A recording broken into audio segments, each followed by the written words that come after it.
right now on 5 on Your Side at 10. A new plea deal for one of the men charged in the shooting deaths of a 7-year-old girl and her father. Her life was stolen from her. It's hurtful. Tonight, the pleas of the victim's family who say they've been denied justice. Near record warm. Friday is warm, but the weekend brings changes. Why next week not only feels, but may look more like February. Our top story, changing course. Tonight, the Francis Howell community weighs in on new proposed curriculum on Black studies.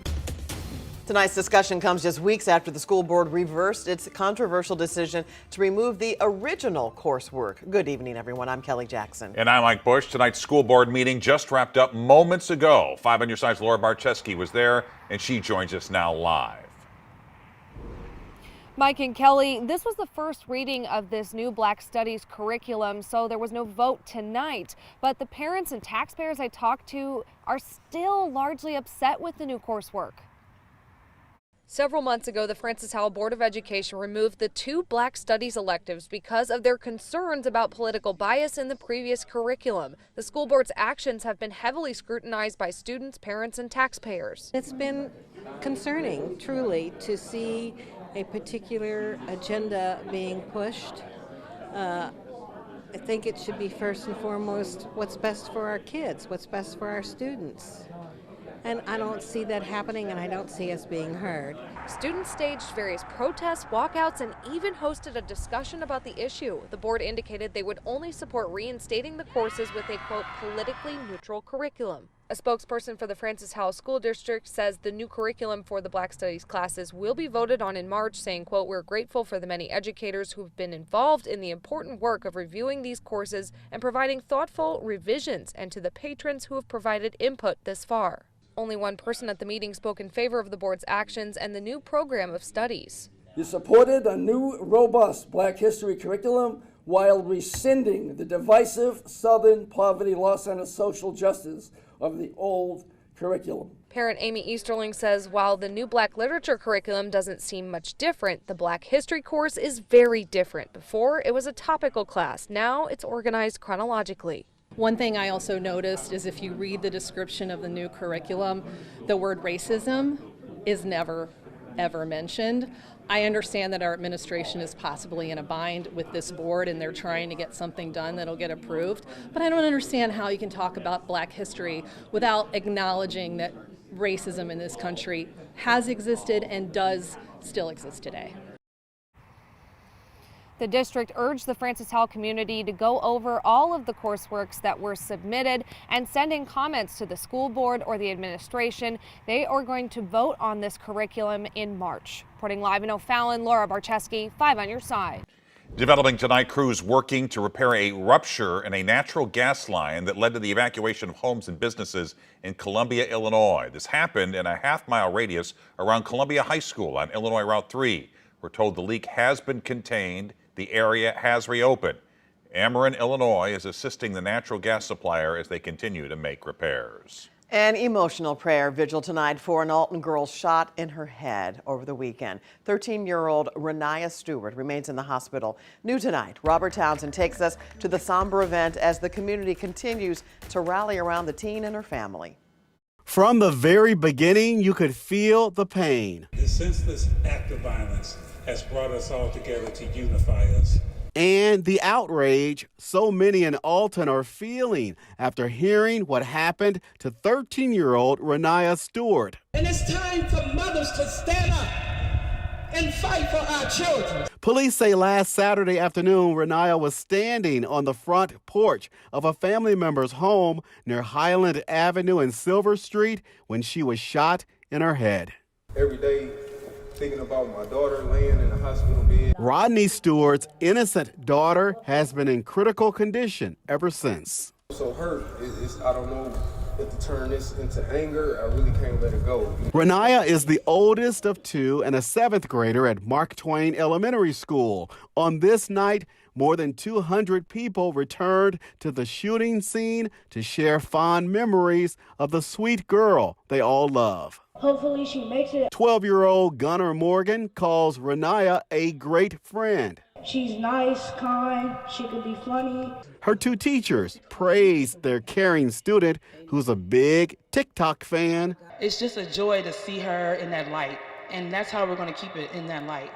In addition to praying for Renaya's recovery, speaker after speaker pleaded for peace in this community and an end to the gun violence. And there were also plenty of hugs for Renaya's sobbing grandmother as this caring crowd held their cell phones high for the girl they're holding in their hearts. She's going to fight. You're not going to give up on her. Robert Townsend, 5 on your side. And yesterday, Madison County prosecutors charged two 19-year-olds with attempted first-degree murder. Alvin Perry III and Rayshawn Colvin are accused of firing a gun in the direction of the girl. A woman is dead after she fell in front of a car in North St. Louis County. This happened on Green Valley Drive near Chambers Road. The woman was taken to the hospital where she died. Police say the driver is cooperating with investigators.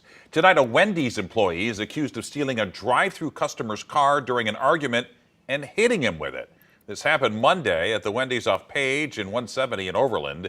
Leon Johnson faces several charges, including assault. Police say Johnson also bit the two officers who arrested him.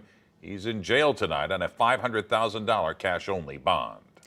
Tonight, Ferguson police are looking for the thief who stole a Kia SUV and dumped it in the lake at January Wabash Park. Someone spotted the empty car being pushed into the lake last night and called police. Crews pulled it out this afternoon. Ferguson police say this is the second time this has happened in the last week. They're reminding car owners to protect their property. If your police department offer these steering wheel clubs, do whatever you can, to try to make it a little difficult for these individuals that are targeting our car. The SUV was totaled. Police say any evidence was washed away. They're not sure if the two thefts are connected. A plea deal tonight for the second person responsible for the deadly shooting of a 7-year-old girl and her father. Now the family of Jemiah Fleming and Darion Rankin Fleming are speaking out hours after hearing the decision. They tell Brent Solomon they're not satisfied with the outcome, Brent. That's right, Kelly and Mike. They say they just don't feel like justice was served. Neither of the men responsible went to trial. They both accepted a lesser plea than the original first-degree murder charge. And today's final decision coincides with what was already a somber day for that family. Today, February the 8th of 2021, is when I buried my son and granddaughter. Today was the actual day of their funeral. It's also the day this grandmother and mother appeared in court together to hear the outcome for the second man involved in the shooting deaths of 7-year-old Jemiah Fleming and her father, Darion Rankin Fleming, in 2021. It is painful. Because neither person responsible is going to trial. Back in October, Javon Nettles pled guilty to second-degree murder instead of first-degree. Thursday, Andre Anderson pled guilty to involuntary manslaughter, both accepting plea deals where they will serve 10 years. They didn't consult with you? No, they did not. Not at all. They didn't tell us anything. I would have told them to take it to trial. You get our hopes up like, oh, 2 life sentences without parole, 60 years, 30 years for each gun. All through it, during this 3 years, it's been a speedy trial. We want a trial, we want a trial, we want a trial, we want a trial.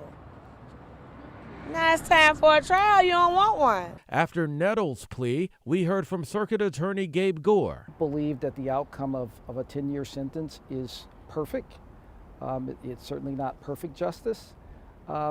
It was, in this case, the best outcome we felt we could obtain. Today, it was like we were up getting ready for the funeral all over again. It was like I was I was burying my son and granddaughter again for a third time. Jemiah's mother is trying to stay strong for her 6-year-old daughter, who remembers losing her sister. Her body lock up and she shakes and she screams. She want her sister. She said she's scared to go to heaven because people who died go to heaven.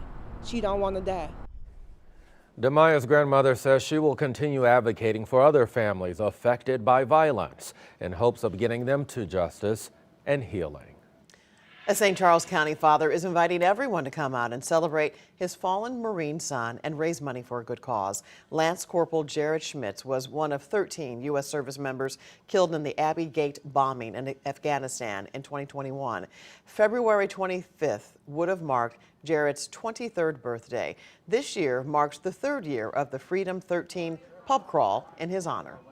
We decided on his 21st birthday we had to still do something. It's a milestone birthday. Instead of being sad on his birthday, we're going to surround ourselves with people that love him and respect him and honor him. Money raised goes toward the Freedom 13 project, which hopes to build recreational retreats for veterans and their families in every state.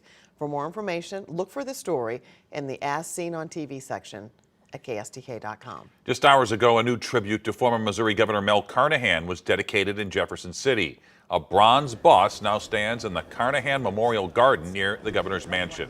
The unveiling took place just 9 days after the death of his wife, Jean Carnahan. Carnahan and his son, Roger, were killed in a plane crash in October 2000, just 3 weeks before he was posthumously elected to the U.S. Senate. Jean Carnahan was appointed to his seat. A public memorial service will be held this weekend for the former First Lady of Missouri and U.S. Senator. She died January 30th following a brief illness at the age of 90. That service is Saturday at 10 a.m. at the Sheldon Concert Hall. Missouri Congressman Emanuel Cleaver will officiate. A public reception featuring food prepared by Senator Carnahan's favorite St. Louis area chefs will take place after the service.